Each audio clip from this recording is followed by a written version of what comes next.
EACC detectives have raided several homes of Kiambu Governor Ferdinand Waititu in an investigation regarding the alleged misappropriation of millions of shillings. So the detectives descended on the homes as early as 5 a.m. where they sought to recover documents showing a trail of transactions to assist in the probe. Well, our reporter Jane Ngoen is in Runda, Kiambu County, where the detectives traced Waititu after failing to find him in 2 other homes. Ngoen, it's good to speak to you this morning. What have they come up with so far? What do we know? Well, Zinzi, we are still pitching tent here outside the Kencom Sacco homes, where one of the houses of Kiambu Governor Ferdinand Waititu is.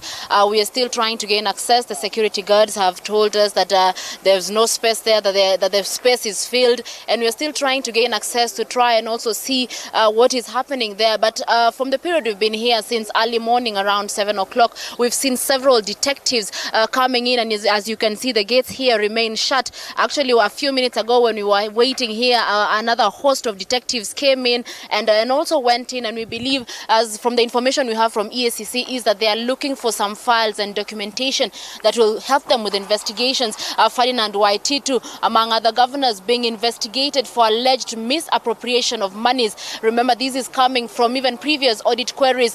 EACC has been probing him over 700 million shillings that is claimed to be unsupported expenditure that has been used by the county and without the proper documentation. We know that 3 of his homes have been raided, including this one that is here at the Kencom Sacco house, and we are hoping that probably at some point we will gain access. We've been told that the governor could be in this home. By the time the detectives came in, when they looked for him in these other houses, they didn't find him, but he has locked himself in this house.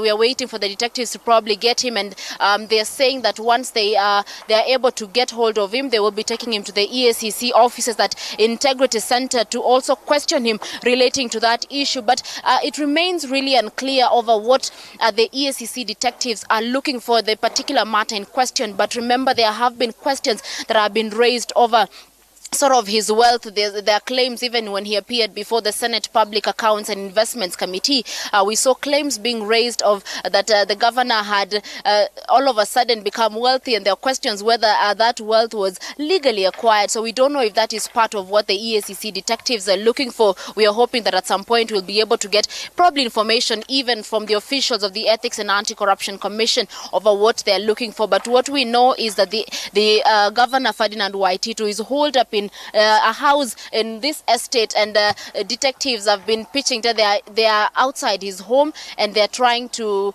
get him to also take him to the EACC offices. And we also hear that some of his family members could also be sought because they could have information that will assist them, and even some of the homes they're residing in have been raided by the detectives. Also, we have heard that some of the county officials, about 15 of them, some of their houses have also been visited upon by the detectives. They are looking for documents that will be crucial in helping them carry out their investigations and find out whether the governor and some of his officials have misappropriated county funds. What we know is there's about 700 million shillings that has been misappropriated, or actually there is that is unsupported, and they are looking for that documentation. So Zinzi and Trevor, we are still also just waiting. Maybe when we get something tangible, we'll be able to get back to you.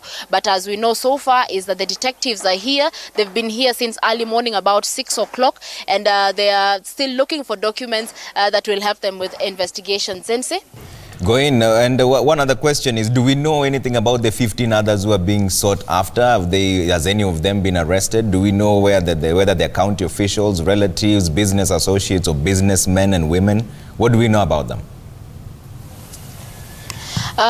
Trevor, information is very scanty. Even the ethics and anti-corruption officials are very cagey with information. I believe they are being cautious about maybe letting the information out and probably letting some of those officials go into hiding, so they wouldn't want to disclose what they are doing. They would want to do this in a bit of secrecy to also try and get these individuals. But maybe just going back into what the investigations could touch on, you remember there was the bizarre expenditure by the county that later on on turned out that most of the counties had a wrong template that showed expenditure that involved national government functions. Remember the allocation of money to the South Sudan peace process, State House functions, and there were questions whether Kiambu government was funding State House. And we saw Chief of Staff Nzioka Waita coming out to say the State House, the national government, has no agreement with Kiambu County government, and later on Treasury saying that there was an issue of the template. The governor is now pointing an accusing finger at the National Treasury that they were trying to, they gave them the wrong template. So these are issues still being resolved between the county governments and the National Treasury. But about the 15 officials, Trevor, information is scanty. We are hoping that EACC will later on give us a brief over what the specifics of what they are looking for. But we are still pitching tent here. The gates here remain shut. Security guards here say that there's not enough space in that house, that it is filled up. So we are still trying to bulldoze our way and possibly just try to get a snapshot of the governor in case he comes out and in case the EACC detectives manage to arrest him, and possibly now accompany them to the EACC offices at Integrity Center to get proper information about what they are looking for.